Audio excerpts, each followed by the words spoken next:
네, 안녕하세요. 허브경제TV 차우영 이사입니다. 이번에 볼 종목은 대선 관련주에서 이재명이죠. 이재명 대선 후보 관련해서 설명하겠습니다. 저번에는 이낙연 관련해서 한번 정리를 해봤고요. 이번에는 이재명을 보면서 진행을 할 거고, 이낙연과 이재명 이 두 명만 가지고 여당의 인물에 대해서는 마감을 할까 하고요. 물론 나중에 새로운 대선 후보가 다시 한번 나온다라고 하면은 그 후보들도 다시 한번 돌려보겠지만, 현 시점에서 이낙연과 이재명 이 두 명의 대선 후보, 강력한 대선 후보죠. 이 두 명에 대한 종목만 정리하면서 꾸준하게 보도록 할 거고요. 다음 시간에는 이제 야당 인물에 대해서 할 겁니다. 홍준표, 안철수, 유승민, 이 정도를 먼저 우선적으로 진행을 할 거고요. 그 외에 야당 대표에서 특별히 눈에 띄는 후보는 지금 보이지 않고 있고요. 그나마 홍종욱이라고 해서 뭐 젊은 기수론이 있긴 한데요. 이 부분도 나중에 한번 시간이 되면 천천히 한번 보도록 하겠습니다. 그러면 이재명 관련돼서 정리를 해볼 겁니다. 이재명 후보자는 경상북도 안동 출신이고요. 중앙대학교 법학 출신이죠. 사법시장 합격을 했고요. 성남시장, 더불어민주당, 경기도 도지사 이렇게 진행을 하고 있는데, 이 부분에 대해서 고향, 학교, 그 다음에 이거는 뭐 직장, 집단 뭐 이런 식으로 해서 여러 가지 인맥이 형성이 될 거예요. 일단은 지금 뭐 특별한 정책이 눈에 띄는 정책과 공약이 나와 있는 거 아니기 때문에 인맥을 위주로 해서 한번 보도록 하겠습니다. 중앙대 동문이라고 되어 있는데 프리엠스, 토탈소프트, 캠시스, GL팜텍, 정다운, 포메탈, 경찬산업 또는 우진, 또 이화공업 이런 것들이 지금 중앙대 동문이라고 되어 있는데, 이 인물들이 실질적으로 이재명이랑 어떤 특별한 교류가 있었냐라고까지는 확인하기가 조금 어려운 부분이에요. 개인적인 교류일 수도 있기 때문에. 다만 이재명 하면 움직이는 종목들이 이렇게 있었고, 이 종목들을 찾아보니 이런 대표이사 또는 사회이사 뭐 이런 사람들과 중앙대 동문이다라는 인맥으로 편입이 되어 있던 종목이다라고까지만 알고 있으면 됩니다. 이거 크게 중요한 건 아닙니다. 향인 경북 안동 출신입니다. 안동 출신이기 때문에 고향과 연결되는 종목이 동신건설이 있고 뭐 TPC 글로벌도 있는데, 역시 이런 부분이 특별히 중요한 부분은 아니다라고 생각을 하시고 넘어가면 될 것 같고요. 사법연수원 동기 중에 국제아품과 인터지스라는 종목이 연결이 되어 있습니다. 역시 중요하지 않습니다. 그리고 이재명 같은 경우는 뭐 이재명의 행정력이나 추진력 같은 경우는 이제 성남 시절부터 나왔잖아요. 일단 성남시장을 하면서 그 성남시가 굉장히 많이 복지가 많이 이루어지고 굉장히 뭐 크게 성장을 하고 이런 부분 때문에 아무래도 성남시장 시절에 뭐 행정력이라든지 아니면 뭐 법을 추진하는 이런 추진력 같은 경우에 가장 독보적으로 나왔던 부분이에요. 그렇기 때문에 연결된 종목들이 성남과 엮여 있는 것들도 많이 있거든요. 특히 그 성남시장으로서 행한 정책이 결국은 크게 대선 공약이 될 수도 있다라고 판단할 수가 있는데, 지금 중요하게 볼 것은 이런 것들은 아니에요. 일단 성남시에 위치하고 있다라고 해서 뭐 솔본이나 디알텍, 텔레필드라는 종목들이 같이 엮이면서 상승하는 경우도 있고요. 특히 디알텍 같은 경우는 중소기업 지원 차원으로 트위터로 직접 홍보도 했었던 겁니다. 성남 시절에 이재명 도지사가. 그 다음에 이제 성남 창조 경영 CEO 프롬 자문위원장으로 해서 굉장히 많은 회사들이 포함이 되어 있어요. TLI, 솔리드, 시공테크, 인포테크, 인포뱅크죠. 인포뱅크, 코맥스, 서린바이오 등이 연결이 되어 있는데, 뭐 굉장히 많은 종목들이 엮인 상태에서 여기까지가 그룹은 한 2등주, 3등주라고 볼 수가 있습니다. 이 2등주, 3등주라는 게 뭐냐? 대선이 시작을 하게 된다 그러면은 처음에 시작하면서 연결되는 엮여있고 편입되는 종목들이 1차적으로 움직일 거예요. 그러면 이 1차적으로 움직인 여러 종목들을 1등 그룹이라고 설정을 한다고 하면은 이게 계속 올라갈 수 없기 때문에 어느 정도 올라갔다가 조정을 받을 때 새로운 편입된 종목들이 또다시 움직일 겁니다. 이거를 2등주라고 합니다. 2등 그룹주라고 하죠. 그래서 가장 먼저 우선적으로 움직였던 1등주들이 조정을 받을 때 2등주가 올라가고 2등주가 한두 번에 올라간 끝에 다시 조정을 받을 때 서로 편입되는 3등주가 올라가면서 1등주, 2등주가 조정받고 3등주가 상승하는 이런 흐름을 나오는데, 다시 1등주가 조정이 끝나고 올라갔을 때 3등주는 탈락하고 2등주는 더 조정을 받고, 다시 2등주가 1등주가 다시 조정을 받을 때 2등주가 조금 더 올라가는 부분입니다. 이런 걸 가지고 테마의 순환이라고 하면서 1등주, 2등주, 3등주 그룹으로 나뉜다라고 생각을 하시면 되겠고, 이 정도까지 여기까지 봤던 종목들은 2등주, 3등주 정도로 보면 된다라고 설명을 드리고 싶습니다. 현재까지 중요한 종목들, 중요한 움직임을 의미를 부여할 만한 종목들은 이제부터입니다. 이제부터 설명을 드릴 거예요. 인맥주들의 대장은 역시 에이텍인데요. 에이텍 같은 경우는 최대 주주이자 대표이사인 신승영 대표이사가 성남창조경영 CEO 포럼 위원회고요. 본사가 이제 또 성남에 위치하고 있죠. 또 에이텍 같은 경우는 에이텍 TM보다 강한 모습이기 때문에 둘 중 하나를 선택을 했을 때에는 에이텍을 보는 게 낫습니다. 자, 그럼 차트 한번 잠깐 볼게요. 에이텍이라는 종목이 이렇게 나와 있고 에이텍 티언이라는 종목이 또 있습니다. 보시면 알겠지만은 뭐 차트를 조금 비교를 해서 본다고 하면은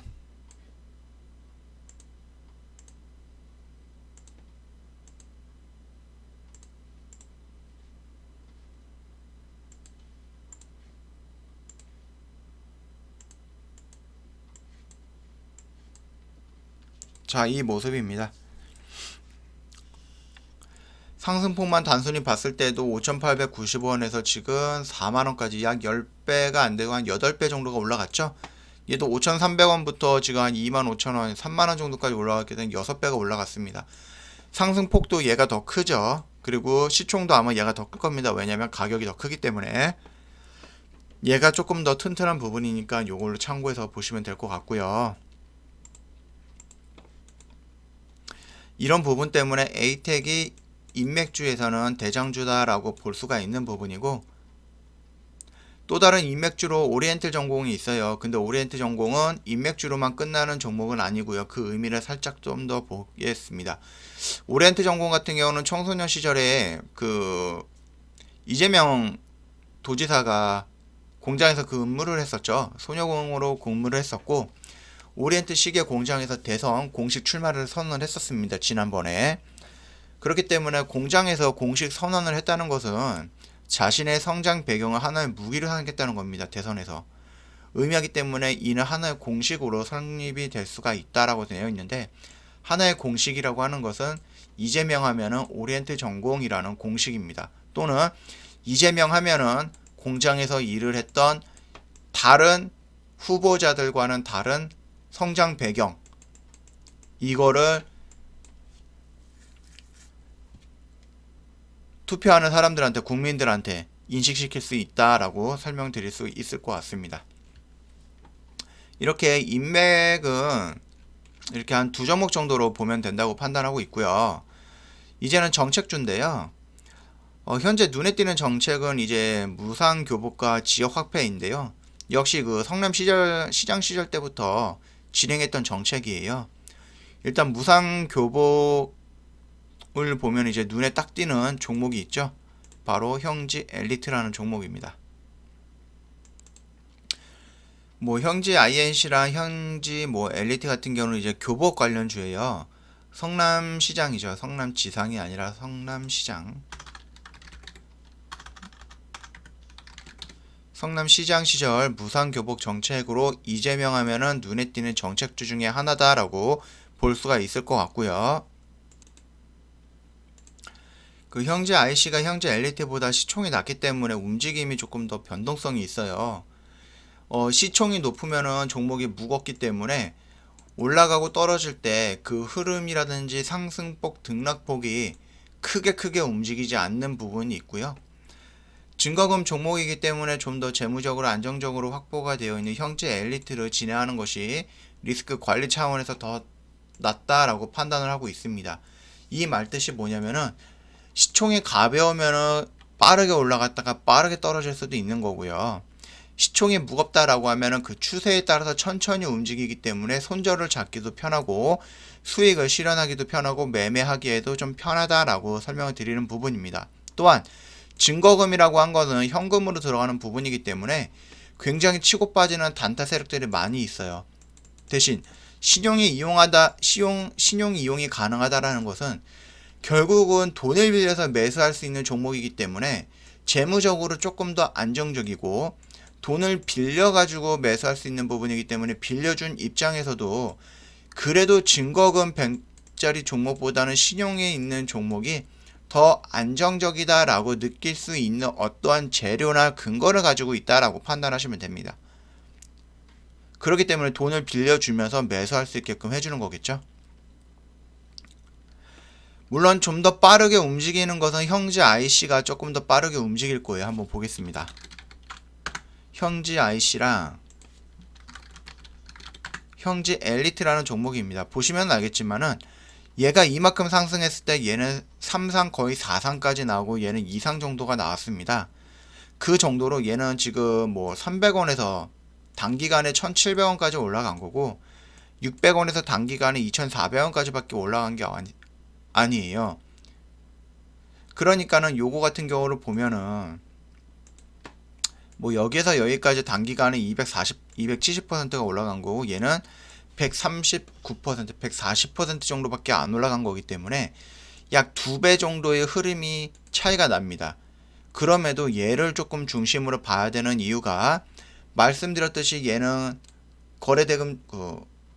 거래소 종목이고 얘는 증거금 종목입니다. 얘는 가볍기 때문에 빠르게 움직이는 대신 빠르게 떨어질 수도 있는 거고요.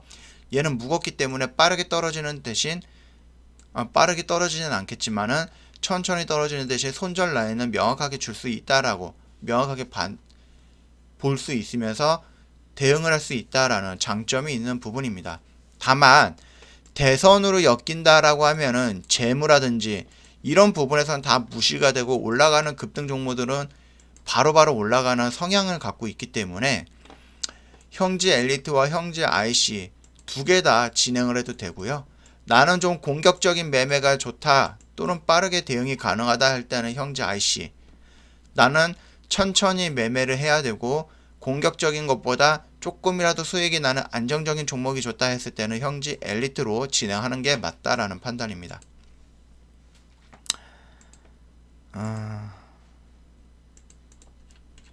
자, 뭐 이 정도로 해서 무상 교복 정책에 관련해서는 요 두 종목 정도만 골라가면서 보면 될 것 같고요.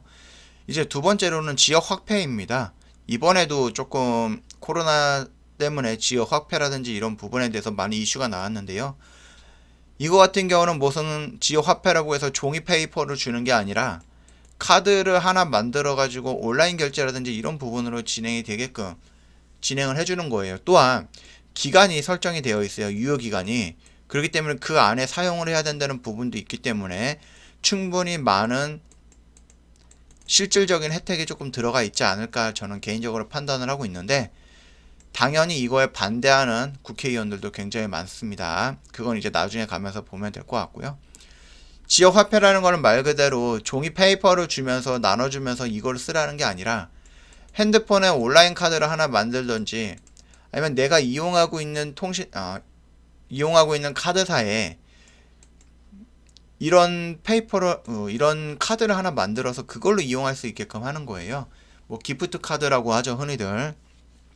그렇게 된다 그러면은 온라인 결제 관련주, 자연스럽게 온라인이 된다 그러면 보안도 필요한 부분이니까 보안 관련된 주, 이런 부분은 자연스럽게 연결이 될 거예요. 근데 지금 지역 화폐 관련된 종목들 중에 우선 대장주라고 보는 것들은 정지가 되어 있는 상태이기 때문에 이런 부분에 대해서는 크게 신경 쓸 필요는 없고요. 그나마 현재 흐름을 봤을 때 가장 좋은 거는 NHN 한국사이버결제라는 종목입니다. 이거 한번 보도록 할게요.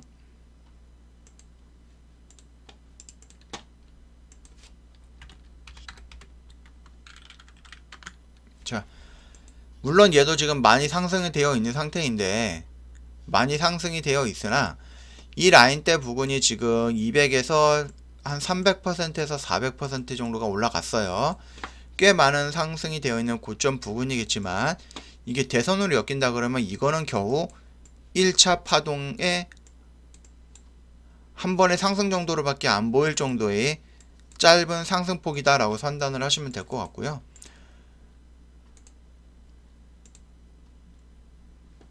이 부분 같은 경우는 지금 현재 봤을 때 가장 반등이 잘 나오고 안정적이고 시총이 높으면서 꾸준하게 상승을 타고 있는 그런 종목으로 볼 수가 있습니다. 그래서 NHN 한국사이버결제가 지역화폐 관련해서 그나마 지금 현재까지는 볼만한 종목이다 라고 따로 판단을 하면 될 것 같고요. 이재명 관련돼서는 이 정도만 보면 될 것 같아요. 현재까지로는. 아까 전에 말씀드렸듯이 굉장히 많은 인맥주들과 이런 부분이 있겠지만, 솔직히 이런 종목들보다 나중에 말씀드렸던 몇 가지 종목들, 에이텍TN, 에이텍, 오리엔트정보, 형지, 그 다음에 한국사이버결제, 현재는 이 정도까지만 보면 될 거고요. 다만 현재 시점에 맞춰서 솔리드라는 종목이 5G 관련된 종목이기 때문에 이 종목 역시 이재명과 엮이면서 어디까지 올라갈지는 모르는 부분이에요. 또한 시공테크라는 것은 도시 재생이라든지 이런 부분에 또 엮여 있는 종목이에요. 그렇기 때문에 현재 시국과 또는 현재 정부 정책, 여기에 이재명의 인맥 또는 개인 정책, 이 부분이 맞닥뜨려진다 그러면은 충분히 상승을 유도할 수 있는 시그널이 형성이 되는 거고 이유가 생기는 겁니다. 그렇기 때문에 그 부분에 대해서는 한번 천천히 돌려보시면서 이 종목이 지금 현재 어떤 걸로 연결되어 있느냐라고 한번 생각을 해보시면 될 것 같고요. 이화공영 역시 4대강 복원이라든지 아니면은 그린 뉴딜 정책의 하나의 수혜를 받을 수 있는 종목 중에 하나로 선택이 되어 있죠. 이런 것처럼 여러가지 인맥주라든지 정책주도 중요하고 대선주도 중요하지만 그 대선주가 지금 현재 시국과 지금 정부 정책이 연결이 되어 있는지 이런 부분에 엮여서 한번 보는 것도 나쁘지는 않다라고 설명을 드리도록 하겠습니다. 물론 그렇게 되면은 이제 종목들이 많이 늘어나게 되겠죠. 그러나 중요한 거는 이 종목들 요것만 일단은 집중을 해서 보시면 된다라고 지금 생각하고 있으니까 참고해 주시고요. 이제 이낙연에 의해서 이제 이재명 관련주까지 한번 쭉 간단하게 돌아봤고요. 다음에는 야당 관련된 종목들로 한번 다시 찾아뵙도록 하겠습니다.